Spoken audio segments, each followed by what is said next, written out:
আসসালামু আলাইকুম রহমতুল্লাহ বারাকাতু। সবাই কেমন আছেন? আশা করি সবাই ভালো আছেন। আমরা আবারও একটি ভিডিও নিয়ে হাজির হলাম আপনাদের সম্মুখে। তো আমার সাথে যে হুজুর আছে, হুজুর একটি নাত শরীফ মুর্শিদের শানে গাবে। যদি ভালো লাগে অবশ্যই আপনারা দয়া করে শেয়ার করবেন এবং কমেন্টের মাধ্যমে জানাবেন কিরকম হয়েছে। অবশ্যই আপনারা যদি ভালো লাগে তাহলে কিন্তু ভিডিওটা শেয়ার করতে ভুলবেন না। তো হুজুরে এখন একটি গজাল শরীফ গাইবে, আপনাদের ভালো লাগলে অবশ্যই কমেন্টের মাধ্যমে জানাবেন। আমি খুঁজতে গিয়া আল্লাহ নবী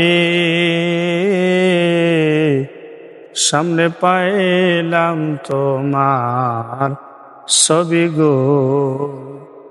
এখন বলো তুমি কোথায় যাব, বলো না মুর্শিদ আমাকে, আমার কেহ নাই।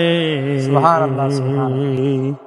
অবশ্যই যদি ভালো লাগে তাহলে অবশ্যই আপনারা শেয়ার করবেন এবং আপনাদের মতামত আমাদেরকে জানিয়ে দিবেন ইনশাআল্লাহ তাআলা। আসসালামু আলাইকুম ওয়া রাহমাতুল্লাহি ওয়া বারাকাতুহু।